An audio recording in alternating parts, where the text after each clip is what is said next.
러시아는 2035년을 목표로 북극정책 LNG 쇄빙선 보유와 북극항로 인프라 개발 프로젝트에서 일본과 중국 따위를 제외하고 강대국 한국을 세계에서 유일하게 초청했다는 소식입니다. 지식정보 반응 채널 대구구려제국 구독과 알림 설정 진심으로 감사드립니다.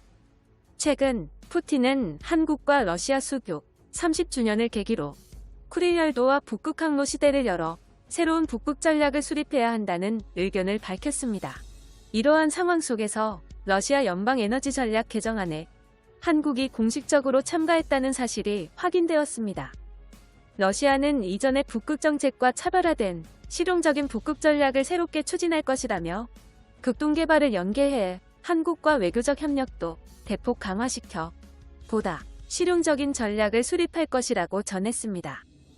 러시아는 북극항로 법률 제정, 자원 인프라 개발, 대규모 투자 계획 등 전방위적인 북극 전략을 한국과 전개하고 있으며 특히 항로 및 천연자원 개발을 한국과 적극적으로 추진하며 괄목할 만한 성과를 이뤄낼 준비를 하고 있습니다. 이번에 러시아와 함께할 초대박 대규모 프로젝트는 북극의 천연자원 개발 및 국가안보 전략 공유를 포함해 외교 전략 마스터 플랜을 한국과 러시아가 처음부터 끝까지 함께 진행하는 것입니다. 과거부터 푸틴은 극동 지역의 경제개발 사업과 북극항로를 연계하는 전략을 반드시 한국과 함께 모색해야 한다고 발언한 적이 있으며 쿠릴열도와 시베리아 개발에는 첨단 기술력 강대국 한국이 절대적으로 필요하다고 말했습니다. 푸틴은 첫 번째로 전 세계가 주목하는 한국의 LNG 쇄빙선을 도입했습니다. 북방 러시아 영토에 있는 단단하게 얼어붙은 북극항로를 개척하기 위해 한국은 최첨단 선박 기술이 필요한 LNG 쇄빙선 분야에서 러시아의 대량 수출 계약을 독점 수준으로 체결하는 데 성공했습니다. 러시아는 LNG 쇄빙선을 계약하는데 무려 3조 원이라는 거금을 한국에 지불했죠. 이번에 체결된 계약은 LNG 쇄빙선 분야에서 유례 없던 역사상 단일 계약 기준 최대 규모 액수입니다.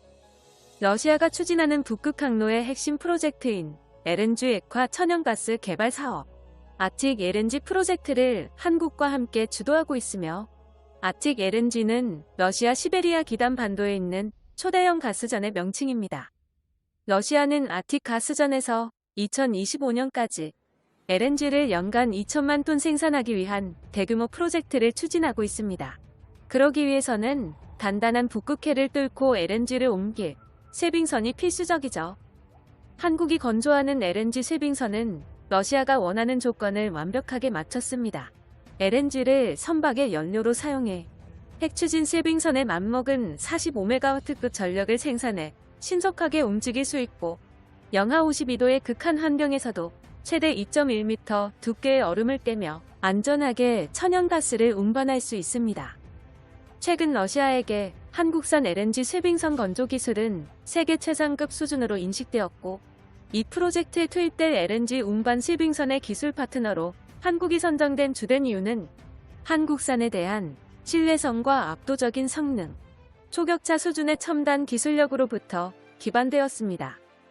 즉, 전 세계에서 오직 한국만이 러시아의 북극항로를 뚫을 수 있는 LNG 쇄빙선을 건조할 수 있다는 뜻이죠. 이어서 러시아는 쇄빙 LNG선 5척의 추가적인 건조 계약을 체결했으며 다음 계약도 쇄빙 LNG선에 관련한 추가 발주일 가능성이 높은 것으로 전망되었습니다. 이외에도 기존 쇄빙선마저 모조리 한국산으로 도배할 움직임을 보이고 있습니다. 러시아의 북극항로의 무역량은 2017년 처음으로 1000만 톤을 돌파하더니 2018년에는 1968만 톤, 2019년에는 3150만 톤을 거쳐 3년 만에 4배 이상 증가했습니다. 세계자연기금은 향후 북극항로 물동량이 2030여 톤을 간단히 넘어설 것으로 내다봤으며 끝없이 상승하는 물류량을 해결하기 위해 한국산 무역용 쇄빙선도 추가로 도입하는 것이죠. 현재 한국 선박의 위상이 끝없이 높아지면서 압도적인 기술적 초격차를 이룩하며 사실상 일본산, 중국산 선박은 러시아에서 완전히 패배하고 한국산 선박이 러시아의 선박 시장을 독점해버리는 수준까지 온 것입니다. 한국조선업은 이번 계약으로 1년 누적 수주 실적이 총 38억 달러를 가볍게 뛰어넘었으며 단기적인 이익 달성률을 70%까지 끌어올리겠다는 다짐을 밝혔습니다. 이렇게 강대국 대한민국은 세계 최첨단 혁신국가로 거듭나며 세계를 선도하고 있습니다.